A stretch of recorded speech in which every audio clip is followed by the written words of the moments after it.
रसोई में अन्नपूर्णा माँ का वास है। बोलो हाँ, रसोई में अन्नपूर्णा है मेरी माँ। रसोई में ही अन्न होता है और वह अन्न ही सब कुछ होता है। नहीं, इसलिए रसोई एक मंदिर है। इसलिए हमारे पुराने जमाने की माताएं अपने चूल्हे को गाय के गोबर से लीपा करती थी, पोता करती थी। रसोई को भोजन बनाने के बाद तुरंत चूल्हे को गाय के गोबर से साफ करती थी, बर्तन साफ करती थी। भोजन बन गया, बर्तन साफ करके रख दिया।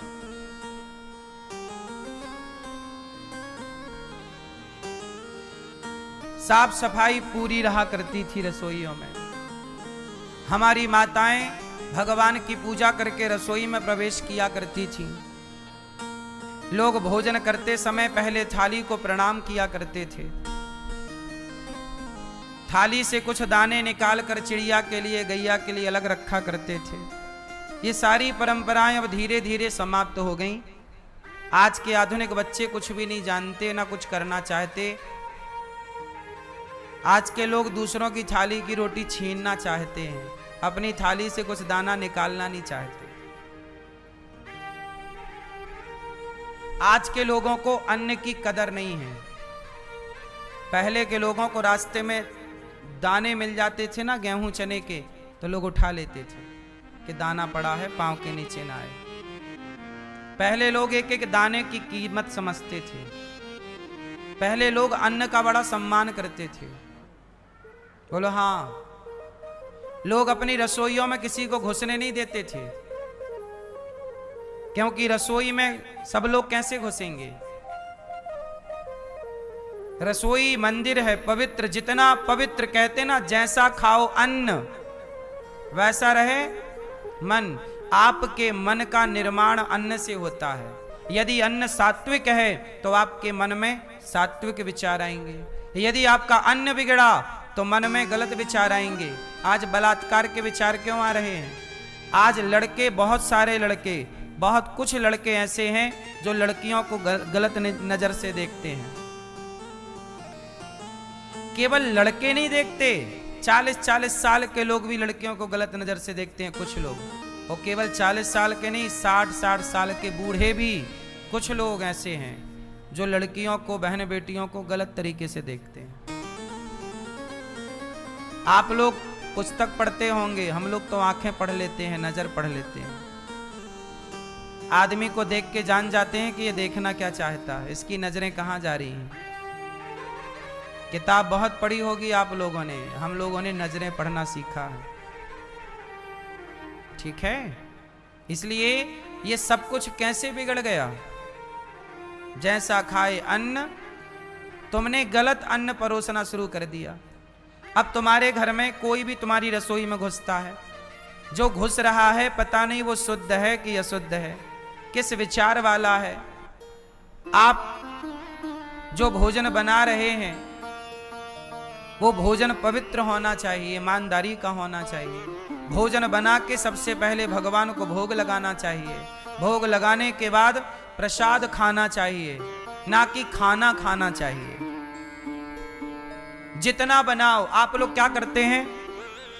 इतना सारा, इतनी रोटियां बनाते हैं, इतना चावल बनाते हैं, इतनी दाल बनाते हैं, और फिर क्या करते हैं? थाली लगाते हैं। थाली में थोड़ी दाल, थोड़ी चावल, थोड़ा रोटी, भगवान को भोग लगाते हैं। एक तो ये पद्धति सब लोग अपनाते हैं, एक थाली में जरा जरा सा निकाला।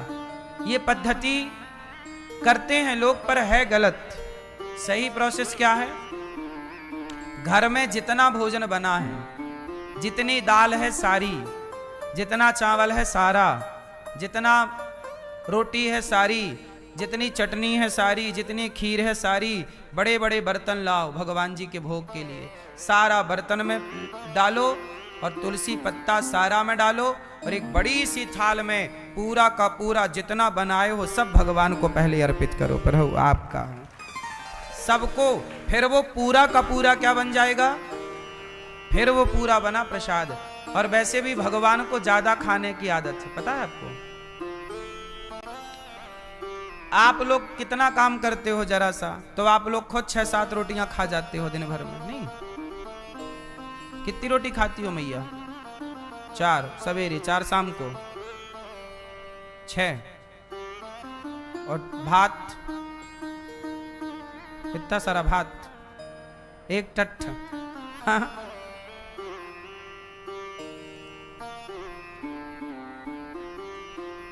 आप लोग जब इतना खाते हो, जबकि आप थोड़ा सा काम करते हो, जबकि भगवान जितना काम करते हैं। भाव क्या, हमारे जगन्नाथ जी कितना भोग लगाते हैं, भगवान जी को ज्यादा भोग लगाना चाहिए।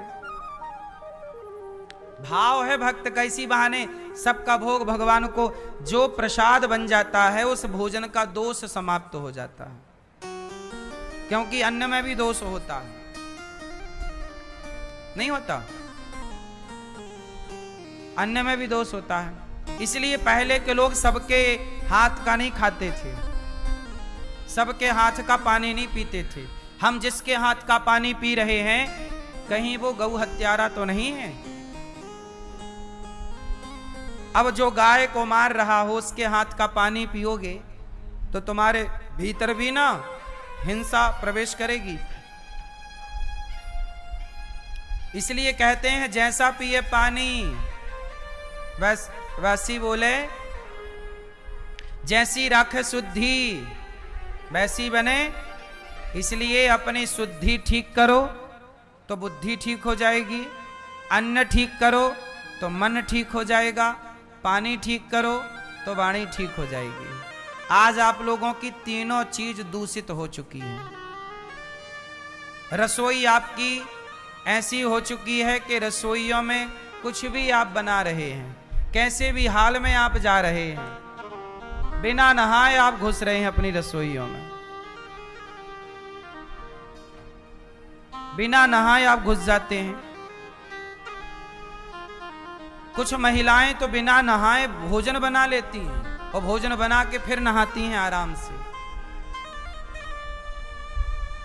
अब इन महिलाओं के हाथ का खाए तो बुद्धि भ्रष्ट होगी। इसलिए सब आजकल तो आप लोग बाजार में खड़े हो के कुछ भी खा रहे हैं। अब तुम्हारी बुद्धि भ्रष्ट ना होए तो क्या होए? फिर तुम्हारी बुद्धि में रावण नहीं बैठे तो कौन बैठे? राम बैठेंगे क्या? कुछ भी खा रहे हैं आप।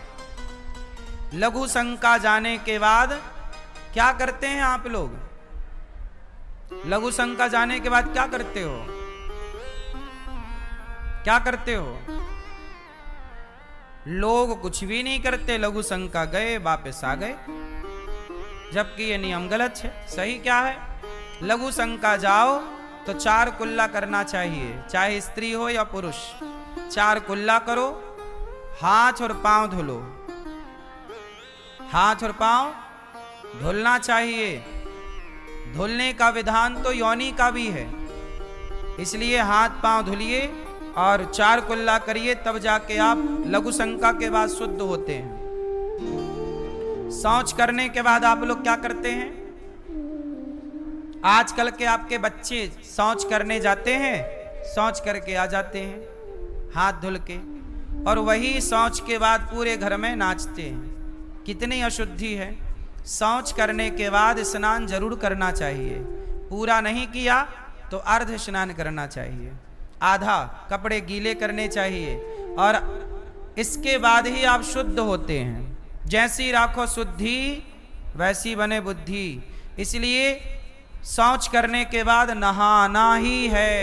एक बार पूरा नहा चुके हो तो दूसरी बार गए तो आधा नहाओ, अर्ध स्नान। नाभि से अंग को नीचे गीला करो, जो कपड़े पहन के गए हो सारे गीले करो, तब जाके शुद्धि होती है। अब आप लोग लघु शंका जाते हो, शौच करने जाते हो, वो पांव तक नहीं धुलते लोग। अब ऐसे लोगों के हाथ का पानी भी पीने का धर्म नहीं है। ऐसे लोगों के हाथ का आपने अन्न खा लिया तो जब तक वो अन्न तुम्हारे पेट में रहेगा तब तक तुम्हारी बुद्धि भ्रष्ट करके रखेगा। फिर तुम ताकोगे दूसरी बहन बेटियों को, फिर गलत गलत विचार आएंगे, फिर गलत गलत थॉट आएंगे, फिर सब कुछ बिगड़ेगा।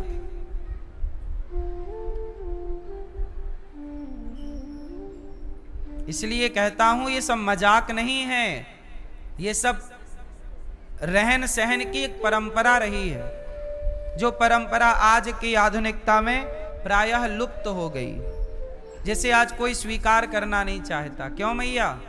पहले के लोग क्या करते थे? शौच के बाद स्नान करते थे या नहीं? बोलो हाँ।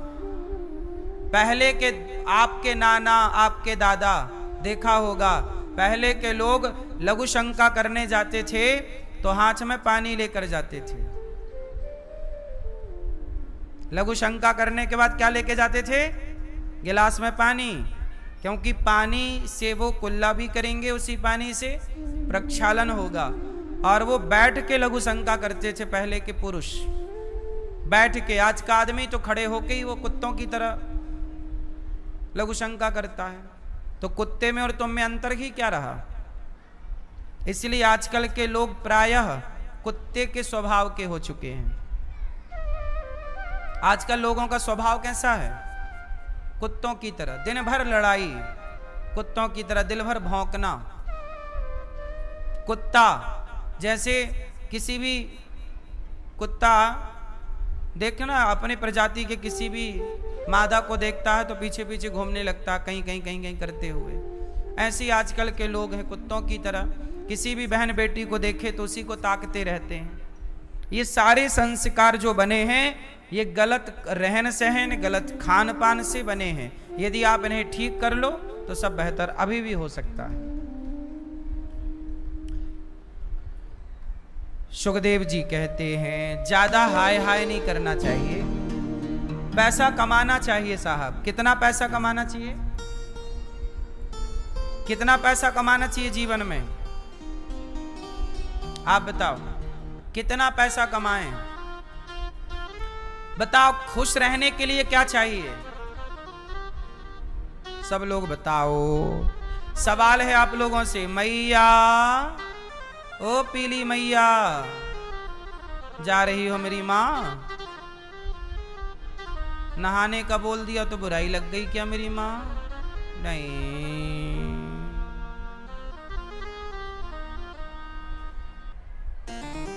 सुनो,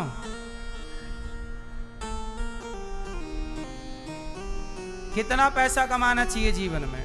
खुश रहने के लिए क्या करना चाहिए? सब बताओ, खुश रहने के लिए क्या करना चाहिए? मैया बताओ, खुश रहने के लिए क्या करना चाहिए? कितना कमाएं कि खुशी मिल जाए? क्या करें कि खुश रहें? हम क्या करें मैया कि हम खुश रहें? बताओ। खुश रहने के लिए क्या करें? बहुत आसान है सवाल। क्या करें? चश्मा वाली मैया, खुश रहने के लिए क्या करें? क्या करें?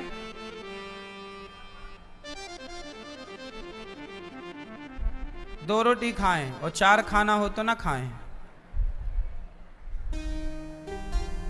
चश्मा वाली मैया, आप खुश रहने के लिए क्या करें?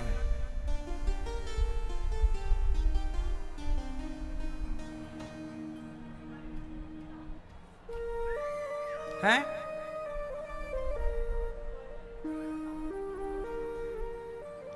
खुश रहने के लिए क्या करें? सोचिए, इतना आसान प्रश्न है। कभी ये प्रश्न आप लोग अपने आप से करिएगा। खुश रहने के लिए सारी दुनिया भाग रही है। पूछो क्यों भाग रहे हो भैया? क्यों भाग रहे हो? पता ही नहीं। भाग रहे हैं, सब भाग रहे हैं, हम भी भाग रहे हैं।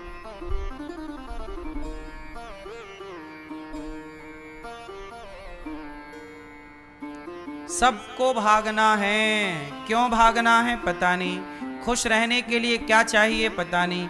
खुश कैसे रहें? पता नहीं। बस भाग रहे हैं और चिल्ला रहे, हे भगवान तुमने हमें सुख दिया ही नहीं, सुख दिया ही नहीं दिया। शिकायतें हजार हैं, पर सवाल पूछा जा रहा है कि खुश रहने के लिए क्या करना चाहिए।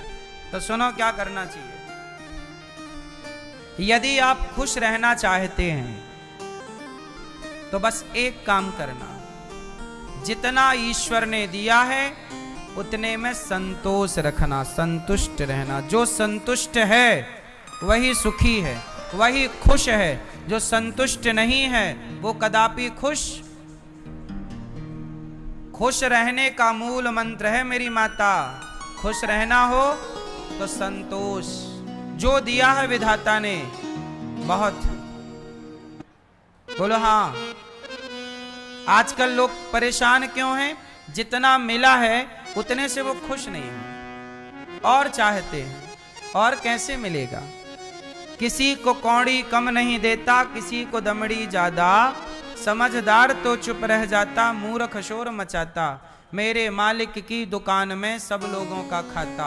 आप कितना भी काम करो पर मिलेगा उतना ही जितना ईश्वर देना चाहते हैं। इसलिए तुम कर्म करो, आप मेहनत करो, कर्म करो, पर देनहार कोई और है, भेजत है दिन रैन। आप मेहनत कर लो, लेकिन मेहनत करने से यदि मिलता तो मेहनत तो बहुत लोग कर रहे हैं, सबसे ज्यादा मेहनत तो मजदूर कर रहे हैं, नहीं कर रहे हैं।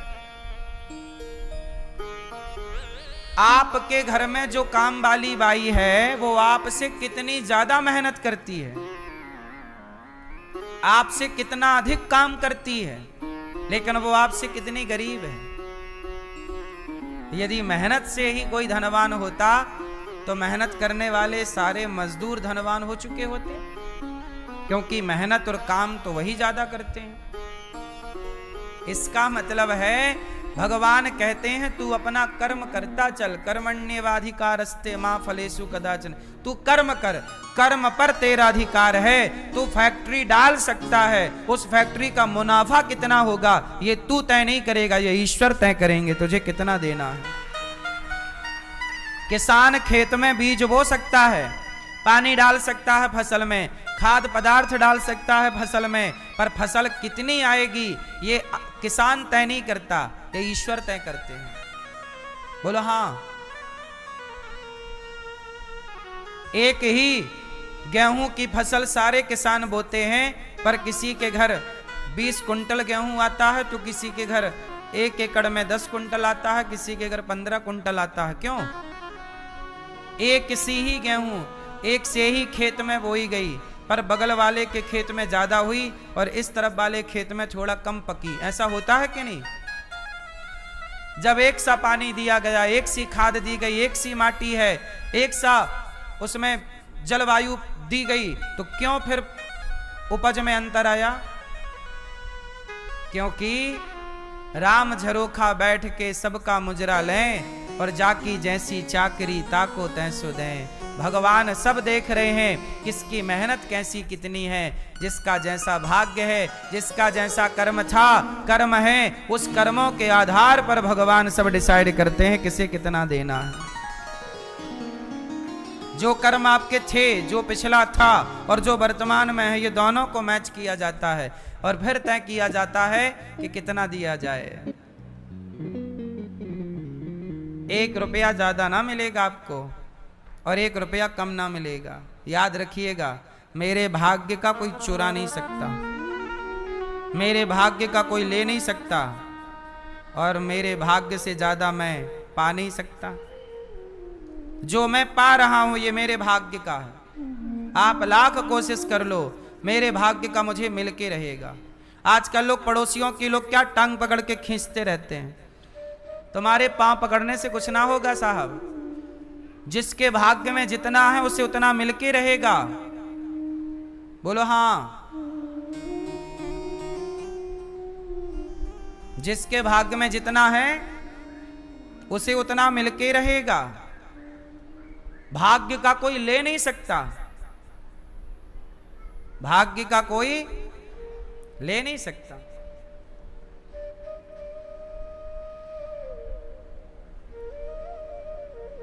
आपके भाग्य का कोई चुरा नहीं सकता, कोई छीन नहीं सकता। जो छीन के चला गया वो तुम्हारे भाग्य का था ही नहीं। लोग कहते ना चोरी हो गई, वो तुम्हारे भाग्य का था ही नहीं, इसलिए चला। ज्यादा एक्स्ट्रा आ गया ना तुम्हारे भाग्य से, चला गया।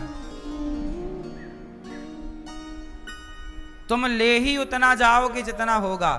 एक गुबरीला कीड़ा होता है, नाम सुना है? गुबरीला कीड़ा काले कलर का होता है, भौरे के जैसा। भौरा थोड़ा बड़ा होता है। भौरा जानते हो ना? भौरा, भौरा भंवरे ने खिलाया फूल फूल को, वही वाला। आपको याद आए इसलिए बताइए सब बातें। भौरे का एक छोटा सा रूप और होता है। भौरा पुष्पों का रस ग्रहण करता है, लेकिन भौरा का ही एक दूसरी प्रजाति का एक कीड़ा होता है, ब्लैक कलर का ही होता है, भौरे के जैसे ही दिखता है। उसके पंख नहीं होते, पर वो उड़ता नहीं है, और वो गोबर का रस लेता है, वो गोबर खाता है, इसलिए उसका नाम है गुबरीला कीड़ा। क्यों भैया? देखा आप लोगों ने? पुराने लोग देखे होंगे, अब बच्चों को देखने को नहीं मिलेगा। गुबरीला कीड़ा क्या करता है? गोला बनाता है गोबर का। क्या बनाता है? गोबर का गोला बनाता है, और फिर उसे उल्टा लेके चलता है, ऐसे घसीटता है, गोले को ढकेलता हुआ चलता है, कभी आगे कभी पीछे। और एक गुबरीला कीड़ा गोबर का गोला बनाया और अपने बिल तक पहुंचा, पर जब बिल में पहुंचा तो उसका गोबर का गोला उसके बिल के अंदर घुसे ही ना। क्यों ना घुसे? क्योंकि उसका बिल था छोटा सा, और उसने जो गोला बनाया था वो था बड़ा। तो गोले का साइज बड़ा था, गोबर का गोला बड़ा था, और उसके बिल का छेद छोटा सा था। तो गुबरीला कीड़ा ने मेहनत तो बहुत की, समेटता रहा गोबर, गोला बनाता रहा, पर उसके बिल में घुसा ही नहीं। वही हालत हम सबकी है कि हम सारी जिंदगी गोला बनाते रहते हैं, पैसों का, सोने का, चांदी का, ये कमा लो, ये इकट्ठा कर लो, लेकिन जिस दिन हमारी मृत्यु होगी तो मोक्ष का दरवाजा इतना छोटा है कि ये सब भीतर जाएगा ही नहीं, हम अकेले ही जाएंगे, सब यहीं धरा का धरा रह जाएगा। मोक्ष का दरवाजा जरा सा है, दरवाजा कितना सा है?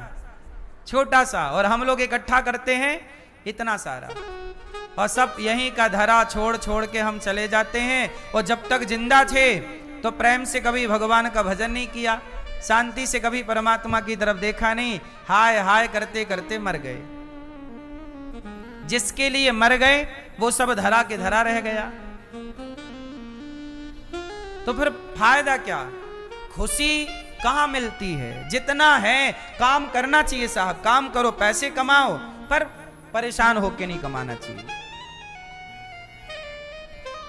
हम चटनी रोटी खाएंगे पर परेशान होके नहीं कमाएंगे। क्या कहते हो आप? परेशान होके, अब देखो विजय माल्या जैसे लोग, इनके बहुत ज्यादा कमाने का मन था, बैंक से लोन लिया, बाद में भागे भागे फिर रहे हैं। तो ऐसा धन भी किस काम का जो तुम्हारी अपनी मिट्टी से तुम्हें दूर कर दे, अपनी भूमि से तुम्हें दूर कर दे। ऐसी दौलत का करोगी क्या? जो दौलत तुम्हें अपने देश से दूर कर दे, अपनों से दूर कर दे, बदनाम कर दे, चोरी का। अब देखो उसने बैंक का कर्जा ले लिया, क्या जरूरत थी इतना कर्जा लेने की साहब? अपना खाते ना, अचार रोटी, नमक रोटी, दाल रोटी में मस्त थे, तुम भूखे भी नहीं मर रहे थे, अपना कमाते। थोड़ा बहुत लोन लिया था, ठीक है, चुकाते। इतना बड़े क्या है, सबको धन्ना सेठ बनना है आजकल, सबको क्या बनना है? बड़ा आदमी। और आपको ये पता ही नहीं है कि बड़े आदमी बनने के फायदे हैं कि नुकसान। चलो बताओ, बड़े आदमी बनने के फायदे हैं कि नुकसान है? बड़े आदमी बनने के बहुत नुकसान है। क्या नुकसान है? हम कहते हैं आप सब बड़े आदमी जरूर बने, पैसे खूब कमाना चाहिए, बड़े आदमी आप भी बनो, पैसे कमाओ, ईमानदारी से कमाओ, बेईमानी से नहीं। बड़े आदमी बनो, ईमानदारी से बनो।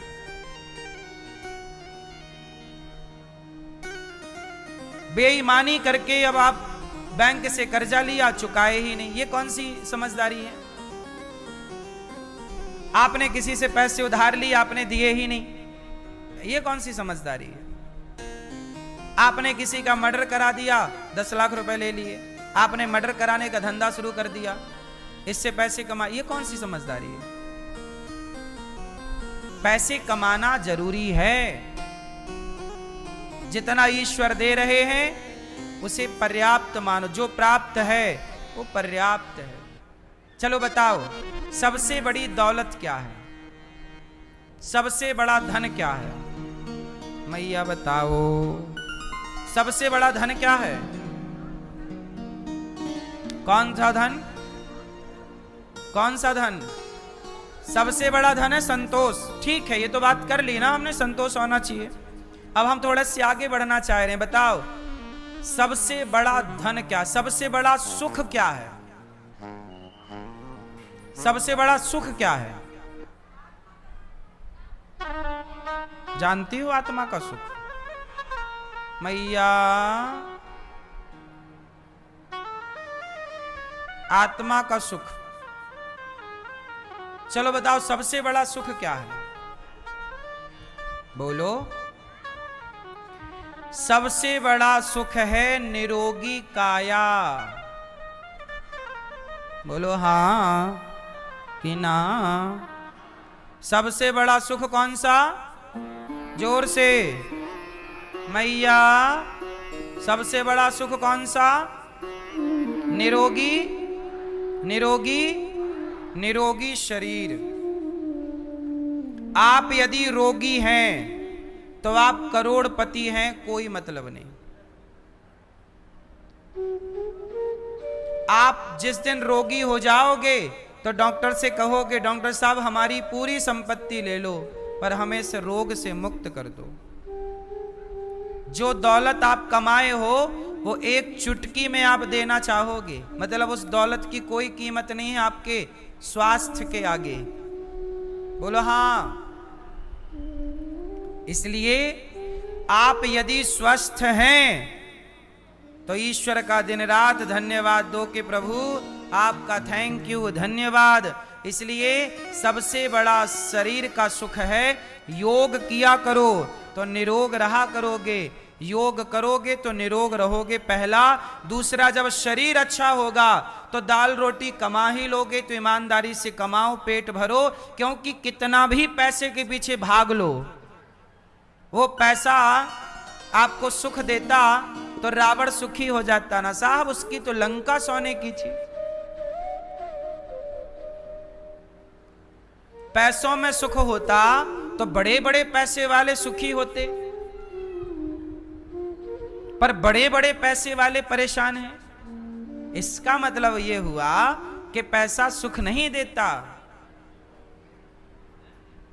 पैसा हमारी जरूरतें पूरी कर सकता है, आवश्यकताएं पूरी कर सकता है। सुख कौन देता है? निरोगी शरीर हो और इस शरीर से प्रभु का चिंतन हो और परिवार हो प्रसन्न चित्त से। आप जितना पा रहे हैं उसमें ईश्वर का धन्यवाद करके बच्चों को बेहतर संस्कार दें, यही एक बेहतर जीवन है। बहुत बढ़िया जीवन जीना है, हाय हाय से बचिए। आजकल सबको क्या चाहिए? पैसा। आजकल तो कुछ लड़कियां शादी करती हैं, शादी के 4 दिन बाद तलाक चालू। चलो भैया जितना है आधा दे दो। मतलब शादी नहीं थी, वो एक बिजनेस हो गया है। शादी करो, तलाक ले लो, 2-4 करोड़ कहीं नहीं गए। पैसे वाला है तो, सामान्य आदमी है तो 10-20 लाख तो कहीं नहीं गए। क्यों जी, बात सही है? आजकल सबको पैसा, इसी पैसे के चक्कर में ना रिश्ते खराब हैं। लोग जिंदगी जी नहीं पा रहे हैं, परेशान हैं। आजकल स्त्रियों को क्या चाहिए? कुछ स्त्रियां पैसा चाहिए। पहले की स्त्रियां पति को चाहती थीं, पैसा नहीं। आजकल तो सीधा पैसे हैं तो दो।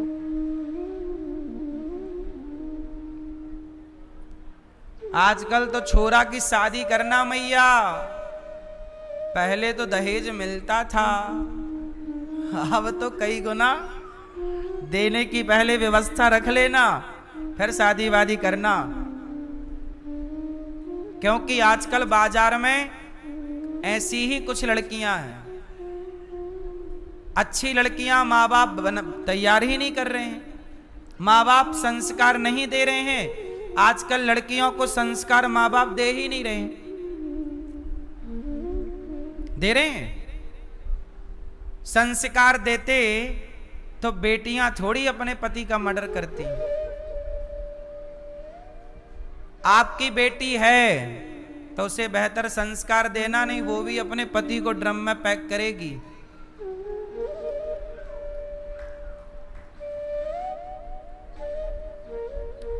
और तुम्हारे घर भी एक बेटा है, उसे भी बचाना ड्रम में पैक होने से,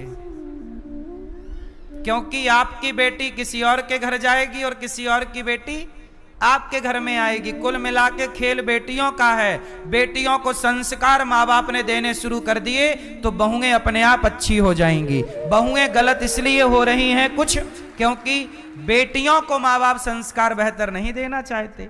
आजकल बेटियों से माँ बाप कोई काम ही नहीं कराते। बेटा तू कुछ मत कर, माँ बाप के घर आनंद से रहे। जब तुम माँ बाप के घर में काम ही नहीं करेगी तो ससुराल में क्या करेगी? ससुराल में जाएगी तो वहां तो कुछ ना कुछ काम करना ही पड़ता है। तो काम करने के संस्कार आपने दिए ही नहीं। परिवार को कैसे निभाना है, कैसे चलाना है, कैसे दो बातें बर्दाश्त करनी है, कैसे सहनशीलता को डेवलप करना है, ये आपने कभी पढ़ाया नहीं, सिखाया नहीं, तो क्या सीखेंगे फिर? बात समझ में आ रही है? सही बताओ, बहुएं गलत हैं कि बेटियां गलत हैं? उत्तर दो।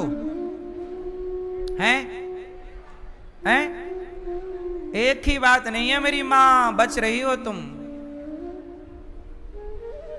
बताओ गलत कौन है? बहुएं गलत हैं कि बेटियां?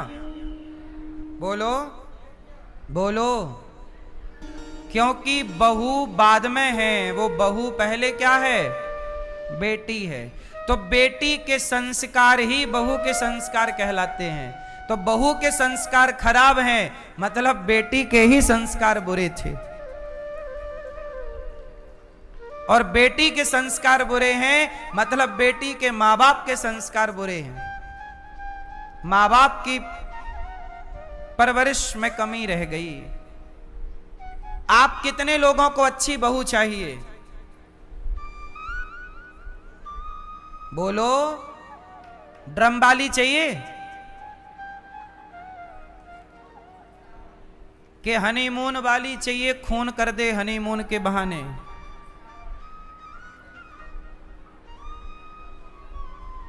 कैसी बहू चाहिए आप लोगों को? बोलो। जैसी बहू चाहिए आप लोगों को, वैसी ही अपनी बेटियों को बनाना स्टार्ट कर दीजिए।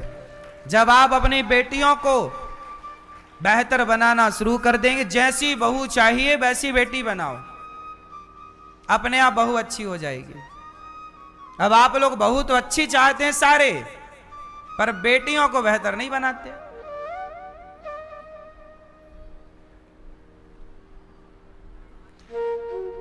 सास चाहती है कि मेरी बहू पूरे घर का काम करे। सास चाहती है कि मेरी बहू अपनी मां से बात ना करे। लेकिन तुम खुद अपनी बेटी से बात करती हो। तुम खुद अपनी बेटी से बात करती हो 2 घंटे और अपनी बहू को रोकती हो तू अपनी मां से बात ना कर। जब तुम अपनी बेटी से बात करना छोड़ दोगी, तुम्हारी बहू अपने आप ठीक हो जाएगी। पूरा खेल बिगाड़ा है इन आज की मम्मियों ने, कुछ मम्मियों ने। कुछ मम्मियां क्या करती हैं, शादी विवाह के बाद भी बेटी से चिपकी रहती हैं 2-2 घंटे। क्या खाया, नमक कितना डाला दाल में, धनिया के कितने पत्ते डाले दाल में, गिन के बताओ। जीरा कितना डाला, 1 चम्मच में कितने दाने थे जीरे के, गिनो। मैया आप मानो ना मानो, पर इस देश में लड़कियों का घर क्यों बिगड़ रहा जानती हो? आप बताओ, हम नहीं बोलेंगे। किसकी वजह से? किसकी वजह से? लड़की की सारी मां गलत नहीं है, पर जो विवाह के बाद अपनी बेटी से चिपकी रहेगी 2-2 घंटे फोन पर, वो निश्चित अपनी बेटी का घर बिगाड़ के ही रहेगी। इसलिए कन्यादान कर दिया है। पहले मोबाइल नहीं था ना, इसलिए रिश्ते चलते थे, क्योंकि बेटियां ससुराल में थोड़ा दुख तकलीफ पाती भी थी तो थोड़े दिन बाद वो उस माहौल में रहने की आदी हो जाती थी। आज तो जरा सा कष्ट नहीं सहा जाता, जबकि देखो थोड़ा तो सहना पड़ता है सबको। मुझे भी सहना पड़, केवल लड़कियों को नहीं लड़कों को भी सहना पड़ता है। लड़कों पर भी संकट आता है। आप नौकरी करने जाओगे, बॉस की 4 बात सुननी पड़ती है। बिना सुने तुम्हारी नौकरी चल जाए तो बताना। जब बिना सुने तुम्हारी नौकरी सलामत नहीं है तो बिना सुने तुम्हारे रिश्ते कैसे चलेंगे साहब? 2-4 बातें सुननी पड़ेंगी। तुम नौकरी करते हो, बॉस की सुनना पड़ेगी तुम्हें। बोलो हां। नहीं सुनना तो घर बैठो अपना। आजकल यही होता है, नहीं सुनना तो तलाक। बिना सुने नहीं चलता, कुछ भी नहीं चलता। आप सोचो कि नहीं मुझे कोई कुछ बोले ना, नहीं होगा।